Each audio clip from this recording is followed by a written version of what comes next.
Well, hello, beautiful people. How are we doing today? We are back at it once again with the book Excuse Me, Your Life is Waiting by Lynn Grabhorn. And this is actually chapter 10. Yes, it's 10. And we're into part 47. And this is all about the body. And hopefully you guys get a lot out of this. I hope you guys have been getting a lot from all of these parts. I've been hearing so much great feedback, and really appreciate it. Thank you guys so much for also participating, making sure that you do comment and like, because it really does help the algorithm. So let's continue on here. If you are ill, this is the chapter for you, or the part for you. Okay, so let's go ahead and get right into it. If you're ill, here we go. If you're ill, if you currently have an illness, then right off the bat, I'll recommend you stay with your doctor, stay with your treatment, stay with whatever your recovery program is, as that is undoubtedly where your beliefs lie. No sense in ruffling the waters until some new beliefs and new vibrational changes are strongly in place. For centuries, we've held to the doctrine that only something outside of ourselves could make us better. So until we learn to override that gargantuan belief, only an activity which resonates with that conviction, for example, continuing to go outside of self for medical assistance, can possibly offer any measure of recovery. That recovery may be minimal or shaky at best, for if the thoughts and energy flows don't change, the original illness or something worse will be back. But for now, stay with your doctor. However, if you are sick, I ask you to know from the depths of your being that any illness is reversible. While there is probably no more difficult task in this world than attempting to feel up when you're physically down, it is not only achievable, it has been done many, many times. Hmm. Norman Cousins did it, the publisher who was dying of cancer. He declared, "No way am I checking out," and decided to spend his time in a state of laughter. He knew instinctively that if he could reverse the frequencies in his body, it would heal itself. So from his hospital bed, he watched only funny movies, read funny books, had friends tell him jokes, and cured himself completely of the cancer that had raped his body. Then he wrote a book about it. I have to hand it to him. That is one committed soul and teacher. Cousins' recovery is a prime example of what we're talking about here. That it's not our genes, not our sexual habits, not our ingestion of bad meats, and not even our exposure to infection that is at the core of our illness. A connected person flowing life force energy through their body can never, ever be affected by those things. Hmm. What causes illness is body starving, the disallowance of life source energy, so critical to health and well-being. Now, obviously, the most spontaneous thing we do when hit with an illness, particularly one we view as serious, is fly into action, rush to a doctor, and never take our thoughts off the condition. We're frightened, so of course that's how we react.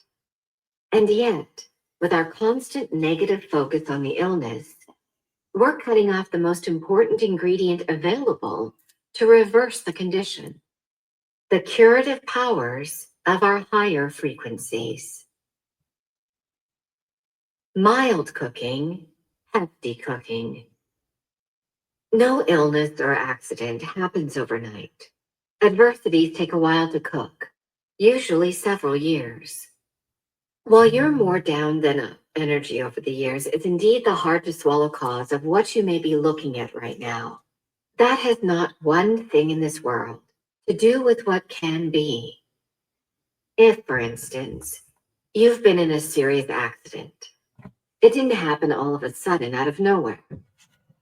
As you look back over the years, could you say your pattern of thought has leaned just a little toward low frequencies, anger at family, ticked off at circumstances, aching to be liked, fear of failure, blame, concern over finances, hidden guilt over whatever.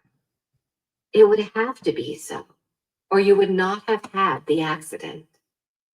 That negative momentum builds over time and builds and builds until finally you step into your self-made vortex with another who has his tuning fork pitched the same as yours, and you come together, often head on. Low frequency energy is the cause. Body damage, either accident or illness, is the effect whether it's been building for a few weeks or several decades. And then there's the matter of intensity. Mild, lukewarm negativity over a period of years is still negative vibration, and your body responds in kind with a mild, lukewarm problem. By the same token, a hefty negative flowing of your energy over the years or months will yield a hefty illness or a good-sized accident. But whatever the physical problem may be, it is nothing more than the result of vibrational abuse to the body, a result which can be undone far more rapidly than it took to create. Fooling the grown-up. To turn an illness around, once again we go for trickery, looking for ways to trick the mind into creating the high vibrations required for the cells to begin their process of regeneration. This is not a cure-all. Nothing is. For only a change in energy across the board will bring that transformation about. This is a beginning, and one that can work wonders. This trickery is much like writing a new script, but with some important twists added to unhinge a veritable storehouse of rusted old beliefs. We're going to play a little kids game called Let's Pretend, and I promise, if you will dive into this wholeheartedly and play the game full throttle, your valve will open. Okay, here's part one. Let's pretend, part one. What if? First, get the jumpstart smile on your face, then move into a buzz from that gentle inner smile. When you've got that going, reach back in time to the little kid in you, because the game we're going to play is the game of what if. What would I do if? Where would I go if? How would I play if? If what? If you were healthy as a horse. If you were young and strikingly good looking. If you were the frisky, frolicsome youngster you used to be, or always wanted to be. If you had 3 wishes and could do anything you wanted to do, and have anything you wanted to have. Get into it, and live it as much as you can until the feelings of fun and excitement flood through you. If you're feeling foolish, that's a pretty fair indication of how stuck you are in rigid adult, meaning generally negative vibrations. Let's pretend, part 2. Back then, now call to mind and feeling some actual times when you truly were vibrantly healthy and happy, and the buoyant feelings that went with those times. Maybe it was playing hockey after school in a frozen pond, or cheerleading in high school. Maybe it was meandering along a lazy summer stream, picking watercress, or bobsledding with friends down the back 9 of the golf course, or hay-riding with your first love under a harvest moon. Whatever it was, find your times and go back to the happy feelings that went with them. Let's pretend, part 3, blending together. And now, put both together. Bounce back and forth between the 2 feelings. gradually merging your what ifs and your back thens into one feeling tone. Let them flow together in a symphony of happy vibrations as the sunny feelings of back then overlay onto the desired outcomes of what if. Mm. They become one feeling, happiness, one joyful remembrance. Most important, they are now one outcome. Mm. You can't look at how much you don't want your illness and expect to open your valve to well being at the same time, any more than you can look at not having enough money and feel good about it. It's got to be one or the other, open valve or closed. Feel good and allow the life force to flow through you to wellness, or be scared stiff, cut off the life flow, and perpetuate the illness. Mm. Cancer has never been the cause of death to the body, but cutting off the life force through fear, anger, blame, or any other negative vibration will do it every time. That's right. If you will allow yourself to really get into playing what if and back then, and stop being such a stuffy grown up, you will reach the feelings required to begin bodily changes. The moment you do, the moment you feel yourself as healthy as you used to be or want to be, and can feel it throughout the depths of your being, you launch a whole new creation of you out into time that now exists in a vortex of thought as surely as a tree stands in the forest. Mm. You may not be in the forest to see the tree, but it's there. You know it's there. Now don't ignore it. Go off into that place of thought to check out the looks of this new body you've created. Take with you the feelings merged from your games. With those buoyant feelings in place, slip into your new body to check out its shape, how it fits, how it feels, how it works, even how it smells.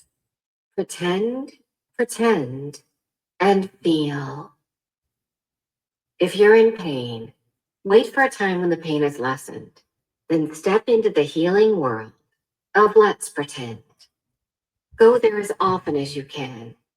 Then get out of your own way, meaning keep your focus off what hasn't happened yet and let the universe do its thing. I love this. So good. So good, you guys. All right, let's get back here. So awesome. I love it. Really quick, share a story with you guys. I had to deal with something like this similar with my dad.